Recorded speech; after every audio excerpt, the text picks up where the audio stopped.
Gloire au Très-Haut, louange à notre Dieu qui nous fait la grâce d'être sur pied ce matin pour vous servir.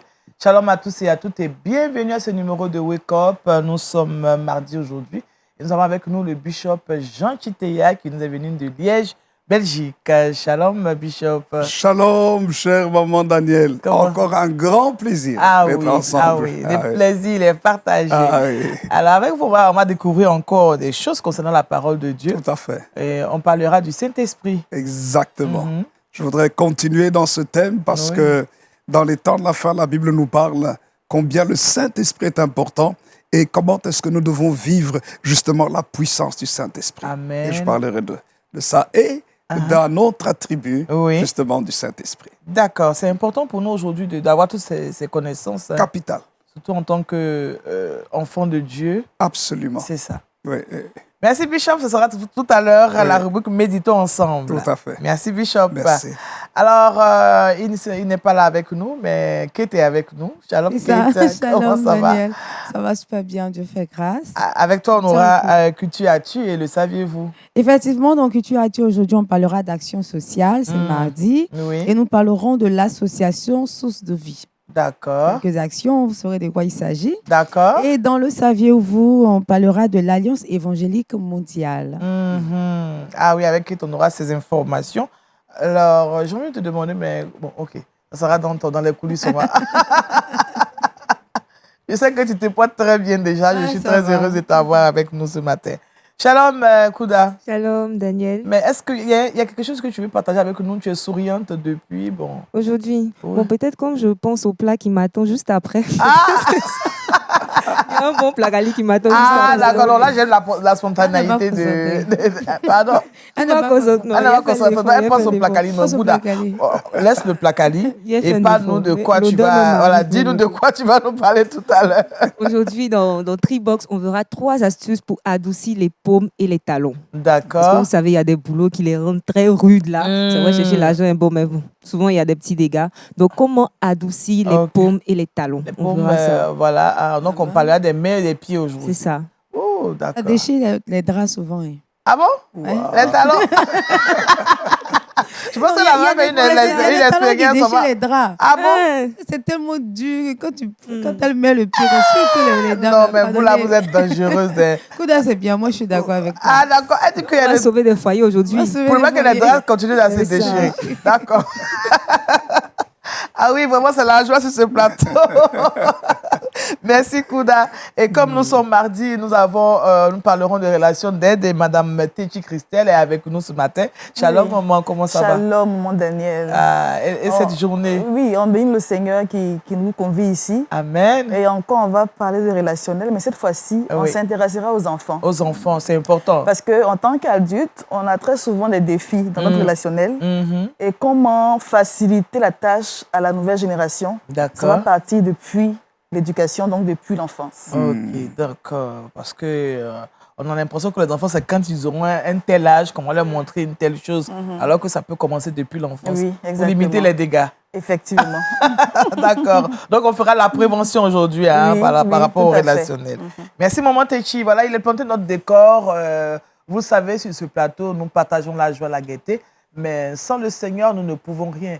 Alors, nous allons tout simplement nous mettre à méditer maintenant. Prenons notre Bible, de quoi noter, et on y va pour méditons ensemble.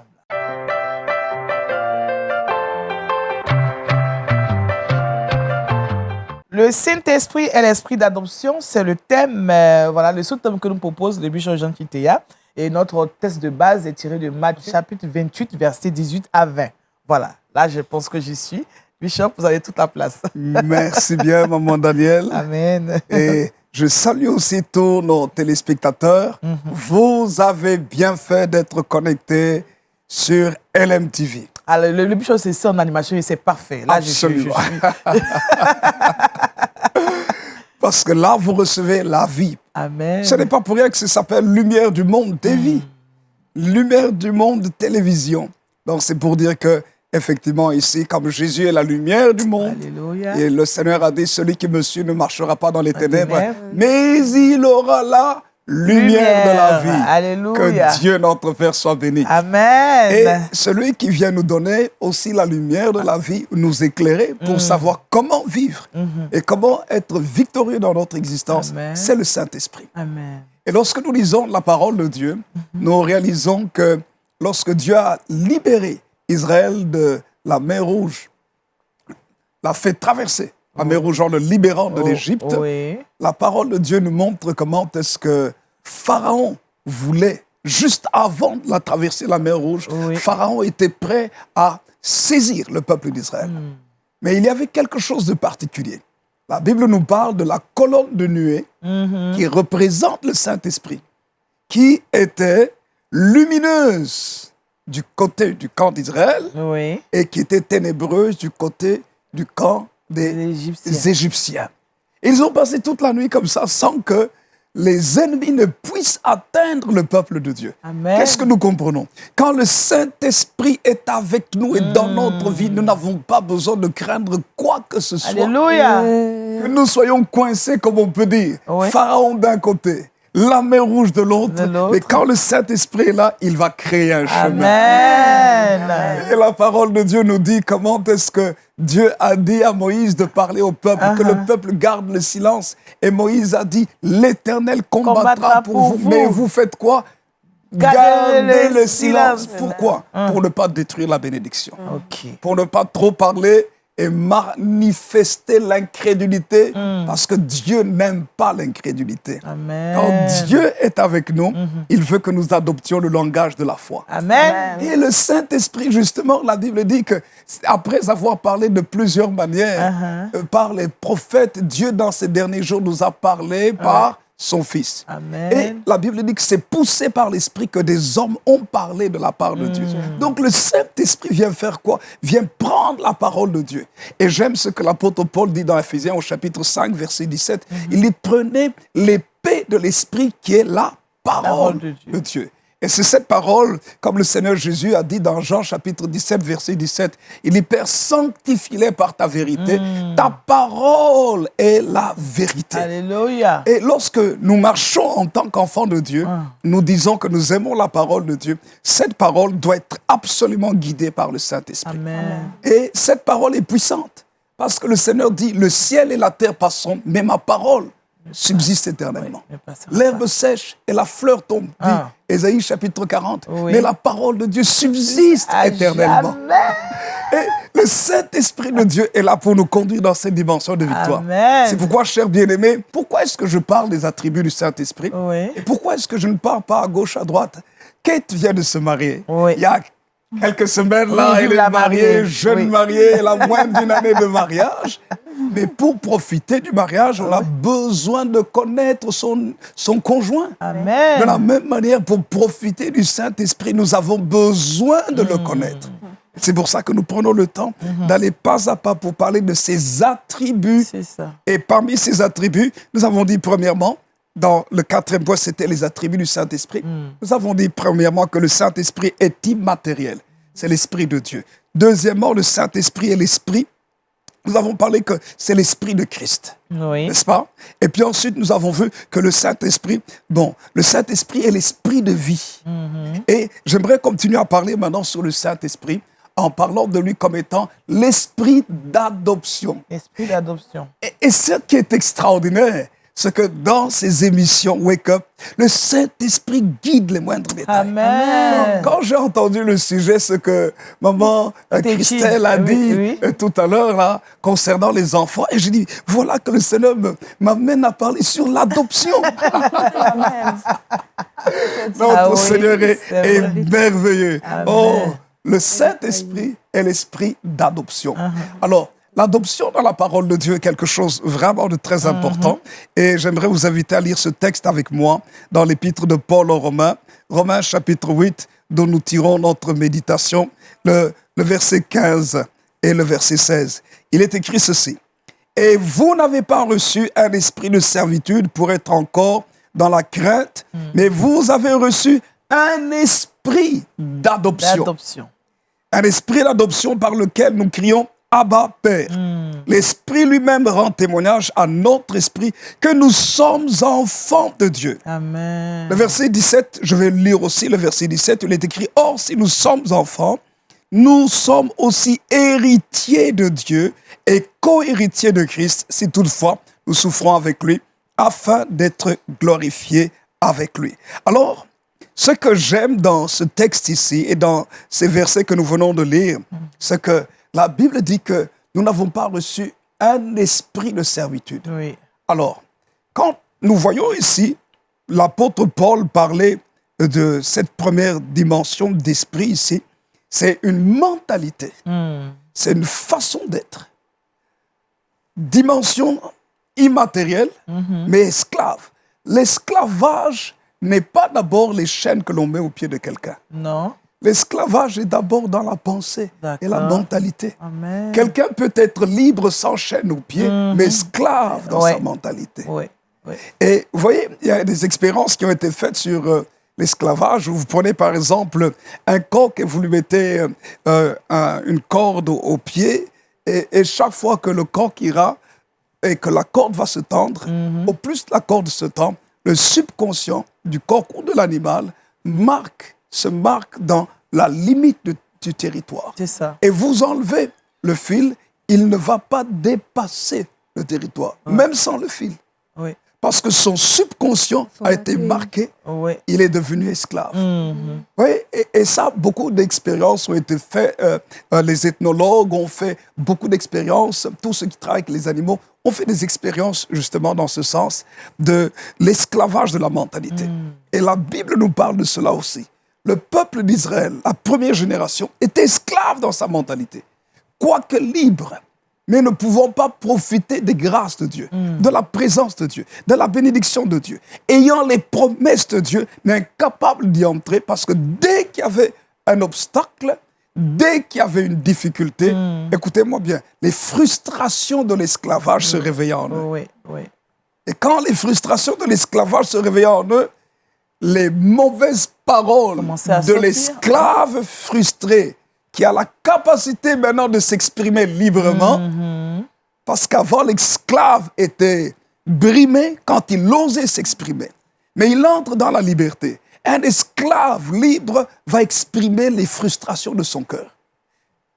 Ah, c'est pour ça que parfois je me pose la question, est-ce que nous sommes réellement libres dans notre continent africain? C'est une question. Oui, c'est une question qui est lancée à tout le monde. Oui. Et À laquelle nous essaie de pouvons répondre. Oui. Mais ce que j'aime dans la parole de Dieu, il est écrit, nous n'avons pas reçu un esprit de servitude ou d'esclavage. Pour être encore quoi? Dans la crainte. Parce que l'esclave a peur de quoi? Du châtiment. Et quand il y a le châtiment, il se tait. Il se renferme, il garde ses frustrations à l'intérieur. Mais quand il y a la liberté, il se permet de parler n'importe comment, à tort et à travers. Parfois, je me pose la question. Non, maman Daniel, je me pose la question, si parfois sur tous les réseaux sociaux, parfois quand j'entends beaucoup de bruit, je me pose la question si ce n'est pas une manifestation d'une certaine frustration intérieure et qui provient en fait d'une liberté. Et on a tellement réprimé de choses à l'intérieur qu'on se permet de parler à tort à travers. Parce que vous allez voir les gens qui, eux, ont eu l'habitude de la liberté, ne parlent pas autant. Non. Et n'amènent pas autant de polémiques sur les réseaux sociaux. Mais alors, c'est là une question que je me pose. Parce qu'un homme libre, vous faites du bruit pour lui, il sait qu'il peut contrôler les situations. Alors, il ne va pas faire du bruit avec vous. Non. Il va dire, parle comme tu veux. Moi, je sais que je ne suis pas dans toutes tes paroles. Je sais que je peux agir parce que je suis un homme libre et j'ai les capacités. Et vous voyez ce que le Seigneur, l'apôtre Paul dit ici. L'apôtre Paul dit, nous n'avons pas reçu un esprit de servitude pour être encore dans la peur, la crainte du jugement, la crainte de l'échec, la crainte. Non, non, au contraire. Mais il est écrit, mais vous avez reçu. Oh, j'aime le verbe recevoir. C'est un cadeau. Vous avez reçu, nous n'avons rien mérité. Non. Vous avez reçu, quoi ça? Un esprit d'adoption. Et j'aime la lettre capitale E, majuscule ici, qui est utilisée par l'apôtre Paul, parce qu'il distingue cela de l'esprit de l'homme Et il parle ici de l'Esprit de Dieu, Amen. le Saint-Esprit. Il dit, vous avez reçu un esprit d'adoption. Donc le Saint-Esprit qui vient faire quoi? Nous aider à comprendre que nous sommes adoptés. Maman va parler des enfants tout à l'heure.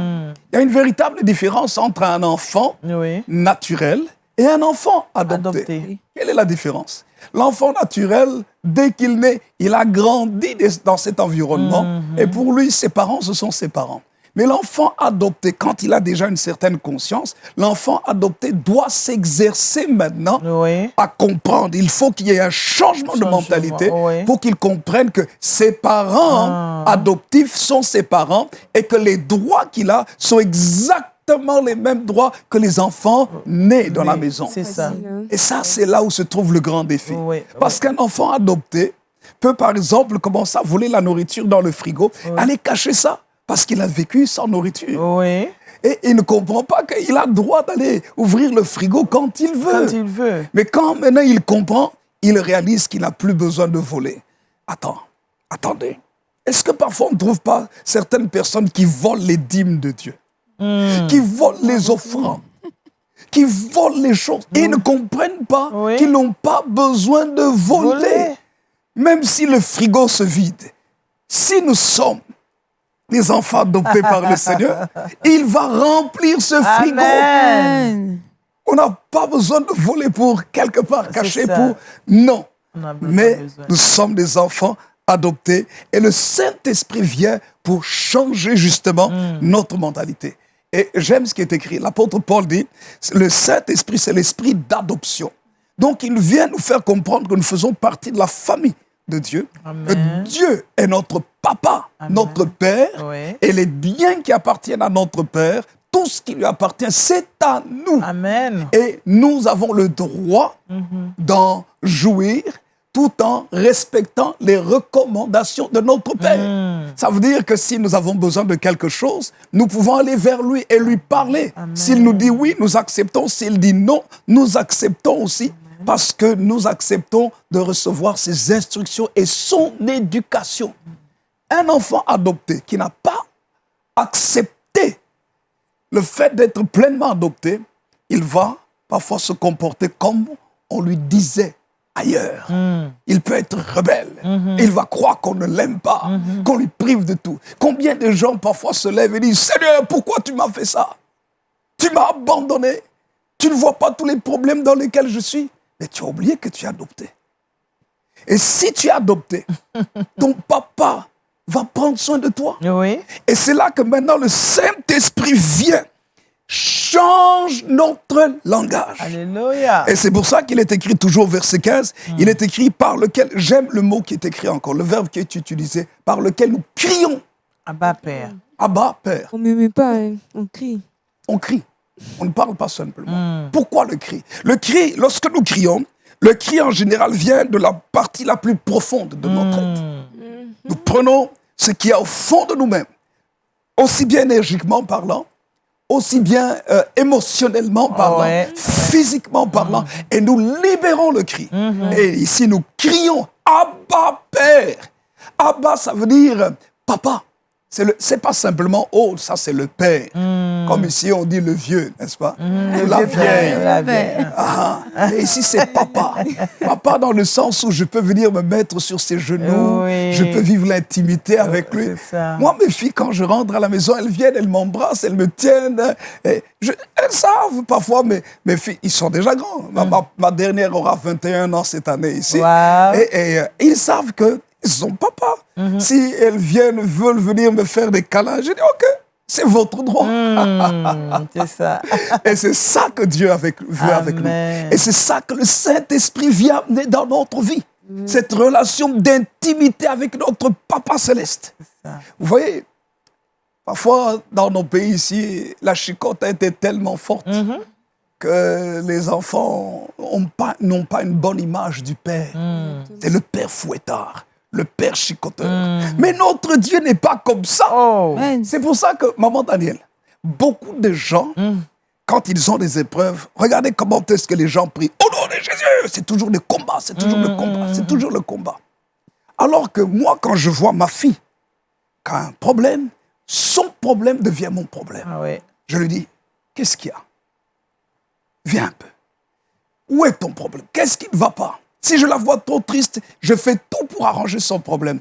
Et elle sait que papa est là pour régler son problème. Oui. Elle ne va pas être là en train de lutter, de se battre, faire 1000 heures de jeûne et de prière, toutes sortes de gymnastiques. Ah ouais. Mais elle va écouter ce que je lui dis. Si je lui dis, ma fille, maintenant tu es en train de jeûner, c'est bien, continue. Elle va suivre. Mais si elle me dit, non papa, tu sais, pour ce problème-là, je suis en train de jeûner 40 jours, je dis, arrête ton jeûne. Parce que ton problème là, je l'ai déjà réglé. Vous voyez? C'est là où intervient le Saint-Esprit. Pourquoi jeûnons-nous? Moi, je n'aime pas jeûner parce qu'il faut jeûner. Chaque semaine, je jeûne. Chaque semaine. Même quand je suis en déplacement. Même quand je viens à l'MTV. C'est ça. Oui. J'ai ma règle d'hygiène spirituelle. Mais j'ai aussi des programmes dans lesquels le Saint-Esprit me conduit. Oui. Ou quand à un moment donné, je m'organise, je veux jeûner, le Saint-Esprit me dit, non, tu ne manges pas. Autant de temps, tu ne manges pas. J'obéis parce que le Seigneur sait pourquoi. Amen. Alors, vous voyez, parce que nous avons une relation avec le Père. Le Père doit nous conduire. Et le Saint-Esprit est là pour nous dire, hé, viens un peu. Il est le pédagogue. Tu es l'enfant de Dieu. Tu es un Père. Et la Bible dit, j'aime ce qu'il est décrit au verset 16, il dit, l'Esprit lui-même rend témoignage à notre esprit que nous sommes enfants de Dieu. Amen. Et si nous sommes enfants de Dieu, nous sommes héritiers de Dieu. Alors avant de terminer, Éphésiens chapitre 1er, verset 4 à 6, il est écrit, en lui, en Christ, Dieu nous a élus avant la fondation du monde pour que nous soyons saints et irréprochables. Il nous a prédestinés dans son amour à être ses enfants d'adoption Amen. par Jésus-Christ, selon le bon plaisir de sa volonté, pour célébrer la gloire de sa grâce dont il nous a favorisés dans le bien-aimé. Qu'est-ce que le Saint-Esprit vient nous faire comprendre? C'est que dans son amour, donc nous devons vivre avec Dieu une relation d'amour. Non pas une relation simplement de commandement, ordre, exécution. Non, c'est une relation affective, parce que nous sommes des enfants adoptés par Jésus-Christ. Amen. Grâce à Jésus. Nous étions des enfants du diable à cause du péché, mais par la mort de Jésus-Christ, il vient, il nous récupère et il doit nous éduquer maintenant pour abandonner les habitudes de la chair et du péché dans lesquelles on marchait autrefois. Mais maintenant, ma question, maman Daniel, est-ce que ceux qui viennent tous dans les églises ont compris qu'on est adopté? Comment est-ce qu'on peut être un enfant adopté et on vient dans la maison de Dieu, on continue à vivre la vie païenne? C'est ça. On continue à vivre la vie mondaine, les injures, les bagarres, les médisances, comme toujours avec l'ancien. Quand on était en Égypte. Comme si on était en Égypte, et là plus qu'en Égypte, avec le mauvais père, c'est ça. le diable. Non. Si nous sommes adoptés en Christ, il faut un changement. Et c'est là où le Saint-Esprit vient et nous fait comprendre que nous sommes adoptés et nous sommes favorisés. Pourquoi je dis favorisés? Je dis favorisés parce que... Le temps est court, mais on vous écoute. Il faut que je m'arrête là.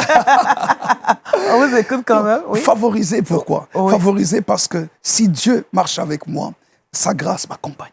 Amen. Amen. Dans n'importe quel pays. Amen. Que ce soit même en Afrique, là où les choses sont compliquées. Même si tu travailles au marché, tu seras la meilleure vendeuse ou le meilleur vendeur au marché.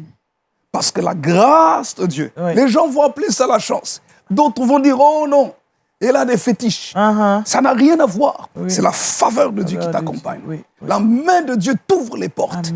Et puis, c'est là que Christ, qu'est-ce qu'il vient faire? Galates chapitre 4, verset 1 à 7, je ne vais pas lire tout le texte, mais qu'est-ce que le Seigneur vient faire? Il nous libère de l'esclavage. En fait, Galates nous dit ceci, aussi longtemps que l'héritier est un enfant, il ne diffère en rien d'un esclave, quoi qu'il soit le maître de tout. Oui. Il est le maître de tout, mais il est un esclave. Il ne sait même pas qu'il est le maître de tout. Donc, il ne profite de rien. Alors, on doit se poser la question, où en sommes-nous dans notre cher pays, la Côte d'Ivoire? Où en sommes-nous dans notre cher continent, l'Afrique? Dieu nous a bénis. J'aimerais dire à nos téléspectateurs, nous sommes bénis par Dieu. Et le Saint-Esprit vient maintenant pour libérer notre intelligence, pour nous amener dans la maturité, Amen. pour crier Abba Père, Abba et nous Père. sommes les héritiers. Alléluia. Profitons de l'espace que Dieu nous a donné. Que Dieu vous bénisse et qu'il bénisse sa parole. Amen, amen, amen, amen. Bishop, on va confier ce moment au Seigneur encore. On va prier un peu. Maman Daniel, Oui. je sens que tu es en train de saisir quelque chose de Je fort. saisis. Moi aussi, je C'est saisis. très fort. Oui, Favoriser. C'est je très saisis fort ce cela. que vous êtes en train de nous dire Amen. ce matin. oui. Et je sais qu'il y a quelqu'un qui nous regarde, qui est en train de, dont le regard est en train de changer par rapport à sa vie chrétienne. Oui.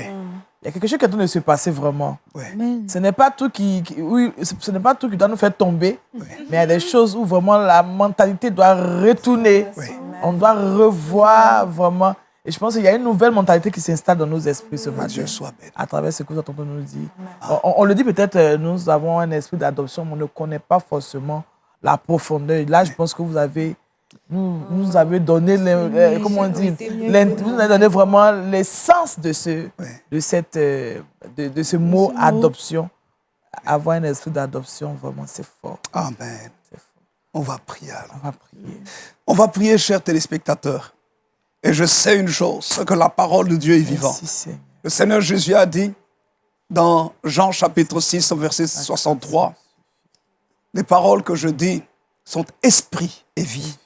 Alors ma prière, c'est que le Saint-Esprit amène la délivrance, la guérison, la restauration, amène la joie, amène l'identité d'enfant de Dieu dans votre vie. Pour que vous puissiez comprendre que vous n'avez pas besoin de continuer à vivre une vie frustrée, une vie de plainte, une vie de murmure. Non, mais que votre Père Céleste prend soin de vous. Vous n'avez pas besoin de craindre les sorciers, les marabouts, les magiciens. Non, votre Père Céleste est le propriétaire de toutes choses. Ne craignez même pas la malédiction parce qu'en Christ, vous êtes délivré de la malédiction. Maintenant, changez de comportement et laissez le Seigneur vous nettoyer. Prions le Seigneur. Cher Saint-Esprit, la Bible déclare que tu es l'esprit d'adoption. Selon Romains chapitre 8, verset 15. Et nous avons reçu un esprit d'adoption par lequel nous crions Abba Père. Dieu est notre Papa. Cher Seigneur Jésus, lorsque tu as enseigné aux disciples à prier, tu as dit lorsque vous priez, dites notre Père qui est aux cieux.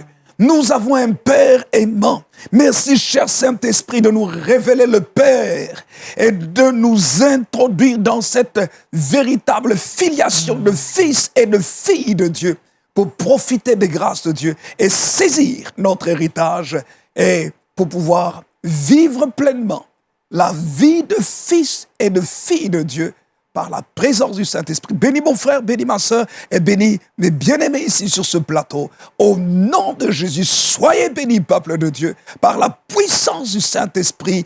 Amen, amen, amen. Amen, amen. Que Dieu vous bénisse. Amen, merci.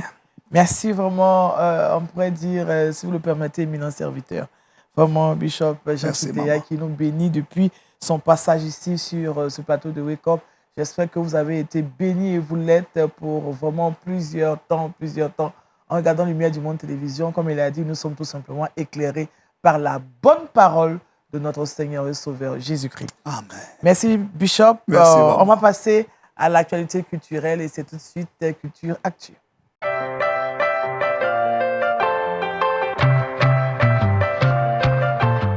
Avec qui on parle d'action sociale?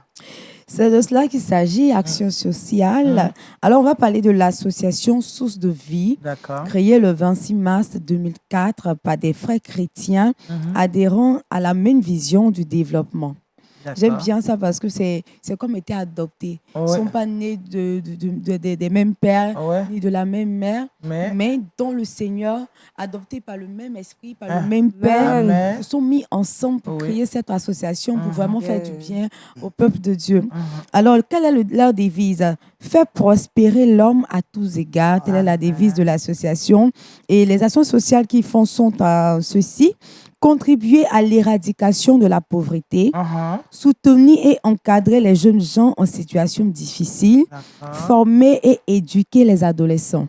Aussi, ils vont penser à toujours dans le même sens de développement, de prospérité, a créé des ateliers de formation sur le leadership et l'entrepreneuriat. D'accord. Alors, cette formation inclut toutes sortes de personnes. Donc, tout le monde est concerné, les hommes, les femmes et également les adolescents.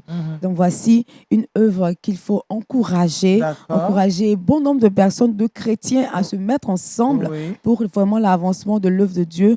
Je pense que les enfants de Dieu, ce n'est pas seulement dans l'Église. Nous devons aussi prospérer à tous égards, c'est-à-dire spirituellement, financièrement, matériellement. Nous devons être devant. Voilà ce que fait l'association Source de Vie. Source de Vie, n'est-ce pas que notre Dieu, c'est à lui qu'appartient l'or et l'argent, la richesse, tout ça.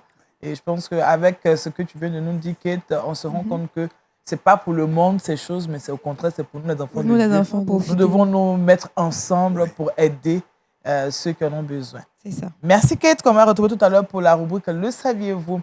À présent, intéressons-nous à la relation d'aide et c'est tout de suite « Relation d'aide ».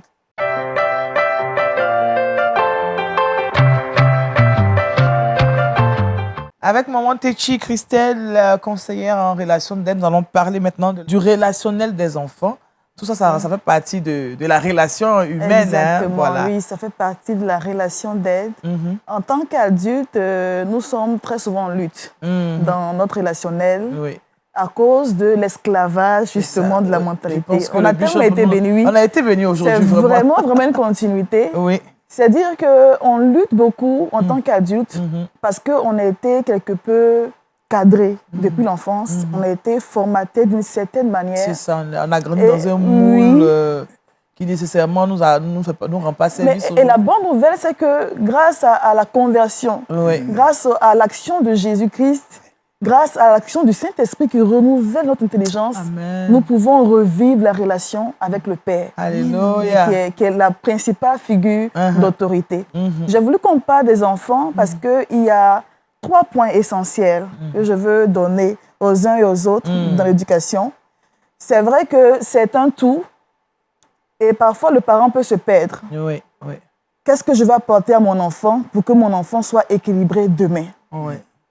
Ben, il y a 3 éléments qui sont essentiels et qui peuvent constituer de bons axes sur lesquels on peut construire l'éducation de son enfant pour que son enfant soit un être épanoui relationnellement, soit un être heureux.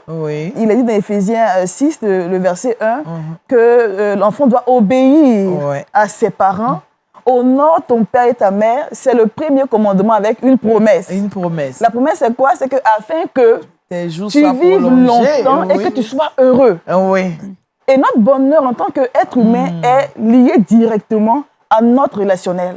Donc l'éducation a aussi pour but de faire de nos enfants des personnes qui sont équilibrées sur le plan relationnel. Amen. Les 3 axes dont je voudrais qu'on parle, on ne pourra pas peut-être toucher les 3 axes, on va focaliser sur le premier. On va parler du rapport à l'autorité, du rapport à l'argent et du rapport au sexe. D'accord, c'est quand même essentiel. Oui. Pourquoi? Le rapport à l'autorité va définir, va former en notre enfant l'humilité nécessaire pour collaborer avec le prochain. Le rapport à l'argent, parce qu'on sait que le pouvoir transforme. On a l'habitude de le dire. On dit, oh, l'argent a changé. Mais en fait, ce n'est pas que l'argent a changé, c'est qu'il y avait une disposition intérieure qui a été révélée par l'argent. C'est vrai. Dans l'éducation, on a l'opportunité de faire que notre enfant ne soit pas quelqu'un qui soit complexé par le manque ou bien par l'abondance. Et le 3e point, c'est le rapport au sexe. Le sexe, c'est le désir, c'est le plaisir, c'est le stimuli, c'est tout ce qu'on veut connaître. Mais quand l'enfant développe par l'éducation un bon rapport au sexe, il aura un bon rapport à l'alcool, un bon rapport à la drogue, un bon rapport en fait avec tout ce qu'il y a comme plaisir qu'on peut connaître ici-bas. Donc, construire l'éducation de son enfant autour de ces 3 axes, c'est réussir quelque chose pour en faire un être équilibré. D'accord. Revenons sur le rapport à l'autorité. Alors, faut-il que faudrait aussi que le parent aussi soit aussi informé dans ce sens pour pouvoir... bon, on y va? Oui, déjà, vraiment, Daniel. Ce que tu dis est tellement vrai parce qu'on devient parent. On devient parent et on a l'habitude, c'est naturel pour nous de reproduire ce qu'on a vu. Donc, j'éduque mes enfants en fonction de l'éducation que j'ai reçue. Mais ce n'est pas toujours la bonne manière de procéder. D'accord. Et les ressources aujourd'hui sont là. Oui. La Bible expliquée est là, de sorte à ce que nous puissions comprendre les principes de Dieu pour l'éducation. Tout à l'heure, le pasteur parlait de la chicotte, qui est beaucoup employée ici en Afrique. Oui. Et aujourd'hui encore, sur nous, des personnes qui disent « À mon temps, on nous a chicoté. Oui, on nous a élevés avec la chicotte. Ça ne nous a rien fait. Maintenant, pourquoi est-ce qu'aujourd'hui, on ne devrait pas encore chicoter nos enfants? Non. On n'a rien compris parce que on n'a pas vu la grâce de Dieu qui s'est manifestée à notre égard. C'est la grâce de Dieu qui a fait que malgré ces abus corporels-là, aujourd'hui, nous sommes plus ou moins... Oui, mais c'est véritablement la grâce de Dieu. C'est pas parce que je me porte bien aujourd'hui, alors que j'ai été abusée, que c'est ce qu'il faut faire. C'est ça. D'accord? Donc, je reviens sur le rapport à l'autorité, parce que c'est dans ce rapport-là qu'il y a beaucoup d'abus. Favoriser un bon rapport à l'autorité chez l'enfant, ça part d'abord de son relationnel avec ses parents, parce que les parents constituent la première figure d'autorité. C'est ça. Et quand les parents ont développé un bon rapport avec leurs enfants, ces enfants-là plus grands, quand ils se convertissent, ils auront un bon rapport avec Dieu. Amen. Mais parfois, notre rapport avec Dieu est biaisé à cause du rapport qu'on a eu avec notre Père dans la chair, notre Père biologique, notre Père terrestre, en quelque sorte. On a eu, par exemple, un père qui était maltraitant, pas parce qu'il le voulait forcément. Parfois, c'est juste par omission. On ne sait pas forcément. On se dit que c'est la meilleure manière de c'est ce qu'on a vu faire et on applique tout simplement. Donc, on voit quelqu'un qui va grandir, qui va se convertir, mais qui a difficulté à voir Dieu comme un père aimant.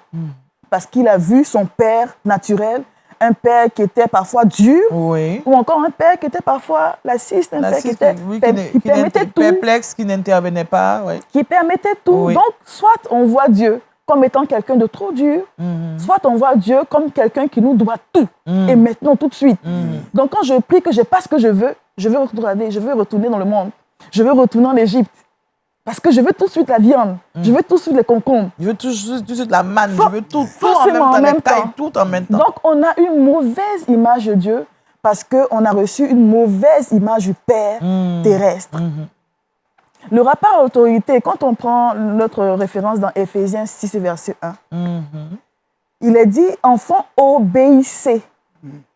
Et dans le thème « obéissez », dans l'obéissance, il y a le facteur de compréhension. On doit pouvoir comprendre avant d'obéir. C'est ça.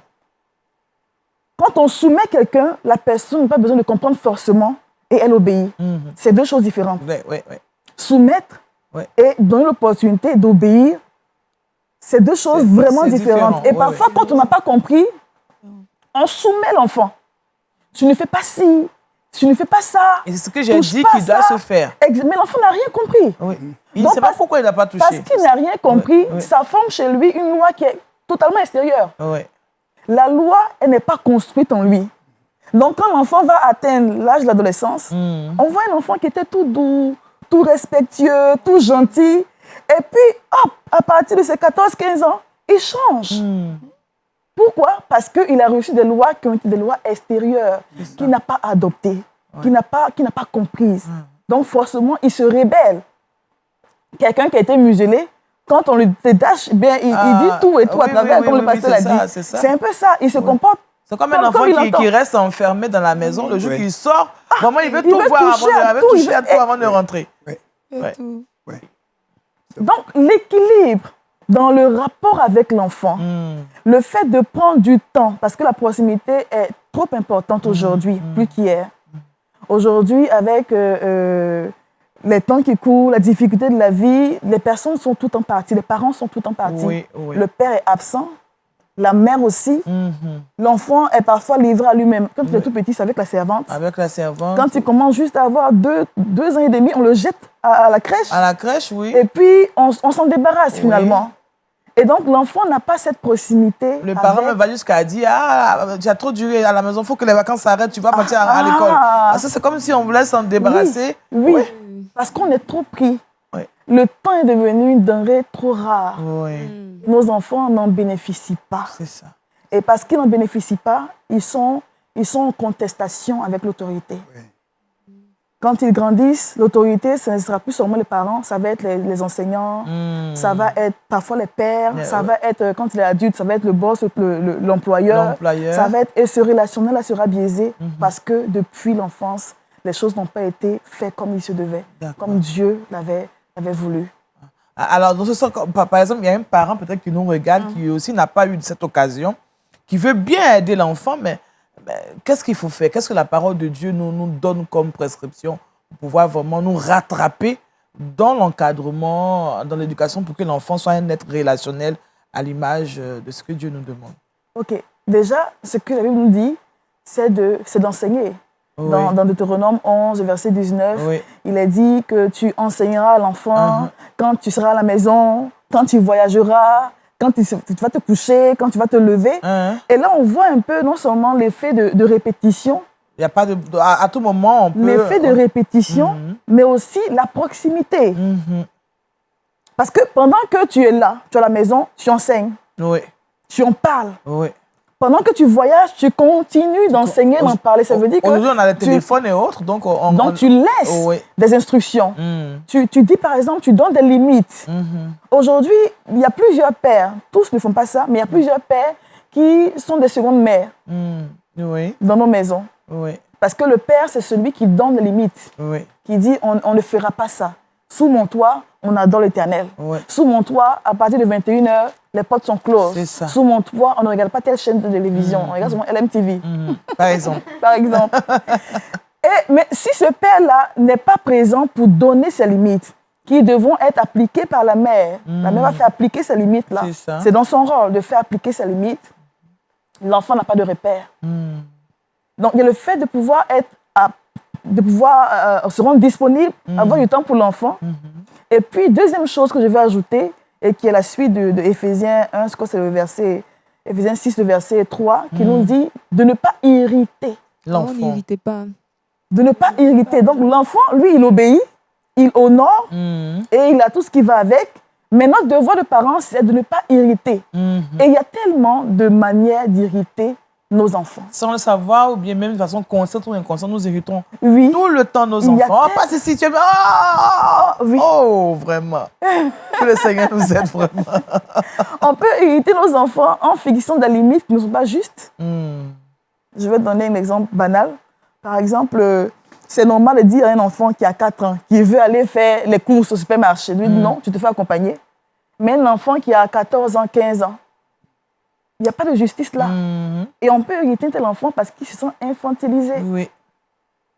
Parfois, on va s'acharner sur de petites choses qui ne sont pas essentielles. Et on va en faire des problèmes à la maison, alors qu'il y a des sujets plus importants, comme l'autorité, comme ce qu'on a vu, le rapport à l'argent, le rapport au sexe. Ça, c'est des sujets qui sont très importants. Tu vas, par exemple, brimer un enfant qui a cassé un verre. Ça n'a pas son sens. Ça peut arriver, c'est un accident. Ça n'a pas son sens. Il faut comprendre à l'enfant qu'il peut aussi se tromper. Il en a le droit. Il en a le droit. On ne prévient pas, on n'instruit pas, mais on veut sanctionner. Ça irrite l'enfant. Il n'y a plus la patience, en fait. Les gens sont plus patients. C'est ça. On n'a pas le temps d'enseigner et on veut que l'enfant soit déjà conscient qu'il ne devrait pas faire ça. Et quand il pousse des actes qui sont pour lui, c'est une erreur. C'est une expérience. Mais pour nous, on en fait tout un drame. Et on va parfois aller jusqu'à battre l'enfant. Oui, c'est des erreurs, vraiment. Alors que quand on apporte la correction, c'est pour un but. Je sais que je dis beaucoup tout à la fois.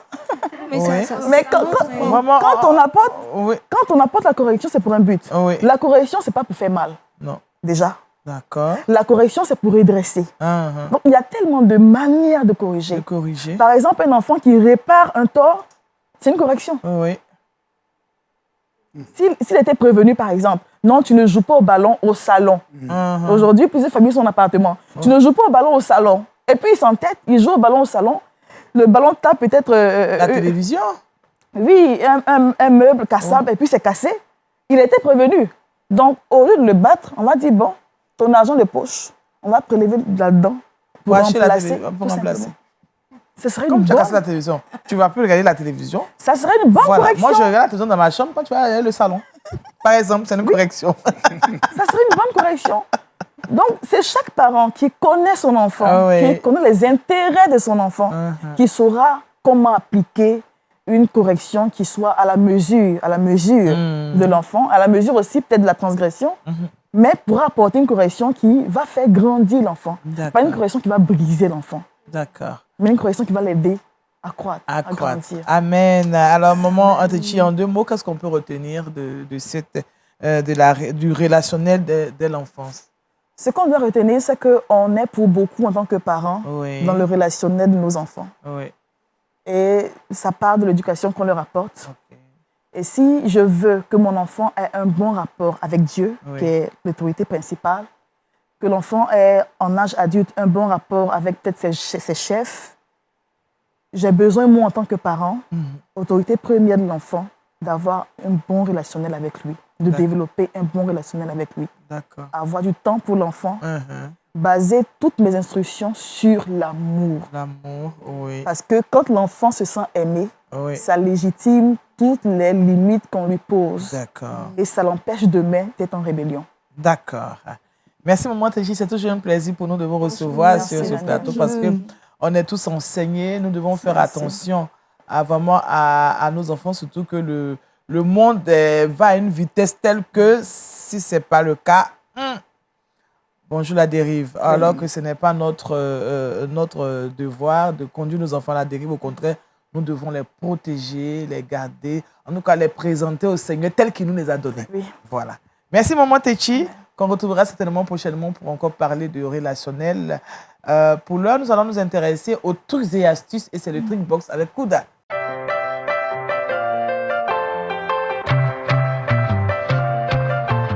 Donc, Kouda, on sort carrément de... Ah, vraiment? Ah bon? Oui. En plus, on doit ramollir les paumes et les talons. Bon, je me dis que... Il faut ramollir, adoucir les paumes et les talons. Parce que souvent, même les parents utilisent les paumes rudes, là, pour nous taper. Donc, on sait que souvent, on doit taper, mais quand ta paume est douce, tu vois, la douleur... Voilà, c'est moins fort. Les marques sont moins visibles, donc c'est important. Moi, je connais une maman qui a tapé son fils. Elle dit, en plus, il est dur. Lui-même. La peau même est rude. La peau de l'enfant même est rude déjà. Donc, il faut vraiment adoucir les mains. On en a besoin, surtout que souvent, on est dans des tâches, des préparations. Tu vois, filer, foutou, faire le ndolé, tes mains deviennent toutes rudes. Faire le foufou. Le foufou, ça, voilà. Et aussi, au niveau des talons, souvent, on se retrouve avec des talons très durs. Voilà, souvent à cause de certains métiers où la prière, tu vois, à force de dire Satan, tu es sous nos pieds, les talons sont devenus... Ah non, là. Donc, non, là, tu vas toucher, là. Donc, il faut utiliser des pieds doux pour faire du mal au diable. Il faut utiliser, comme première astuce, le vinaigre blanc avec le sucre. Le sucre. Donc, tu mouilles tes mains, tu imbibes tes mains avec le vinaigre blanc, tu verses un peu de sucre là-dessus, tu frottes pendant au moins 2 minutes. Comme ça. En fait, le résultat est instantané en plus. Voilà, comme maman Dani le fait. Oui, comme ça. Voilà, tu frottes bien les mains et tout. 2 minutes, juste après, tu rinces tes mains. Ce qui va se passer, la douceur des mains après ça, franchement, le résultat est instantané. Vous pouvez faire ça 2 fois dans la semaine. Il ne faut pas abuser pour dire tous les jours. 2 fois dans la semaine, vous pouvez faire ces différentes astuces-là. Ensuite, tu peux utiliser l'huile d'olive avec le sucre également. Donc, l'huile d'olive, on sait qu'il y a, il y a beaucoup de vertus là-dessus. On peut prier, etc. Mais tu peux également utiliser l'huile d'olive avec le sucre pour adoucir les mains. Et la dernière astuce, c'est le jaune d'œuf. Utilisez le jaune d'œuf, vous mélangez avec un peu de miel, les mains seront toutes douces, en plus elles vont briller. Vous pouvez également appliquer cela sur les talons, lorsqu'il y a des petites mycoses, etc. Vous pouvez appliquer cela, ça va les réparer et les adoucir, tout simplement. Après ça, là, quand tu vas taper le diable, tu vois, tu pries comme ça, il va sortir la douleur. Parce que souvent tu fais et puis tu dis, t'es vilain pied là. C'est ça, tu veux me faire mal, tu vois. Précision, le jaune d'œuf. C'est le frais ou déjà cuit? Le jaune d'œuf frais. Voilà, tu casses, tu sépares le blanc et le jaune. Et tu utilises ça avec le miel. On mélange avec le miel et puis on applique au mains et puis au talon. Au talon. D'accord. Voilà. Merci, Kouda. Simplement. Vraiment, on a eu nos astuces. Après, on cause. Merci pour tes astuces. Retrouvons Kate et c'est la rubrique Le saviez-vous?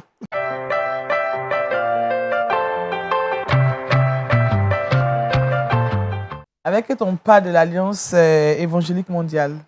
Effectivement, l'Alliance évangélique mondiale fête ses 175 ans d'existence et d'unité. C'est vraiment à féliciter. Alors, elle a été fondée le 23 janvier 1846 avec 800 dirigeants en son sein issus de 11 pays. Donc, durant ces 175 années d'existence, l'organisme a plaidé pour la liberté religieuse des croyants de toute confession. Et a ainsi été le premier organisme religieux mondial à le faire. Il est intervenu, mais elle a intervenu également pour le respect des droits de l'homme et la justice sociale dans le monde. Actuellement, elle comprend 600 millions de chrétiens dans plus de 143 pays partout sur le continent. D'accord. Donc, il s'agit de l'Alliance évangélique mondiale. Vraiment, nous prions pour que cette alliance continue d'exister.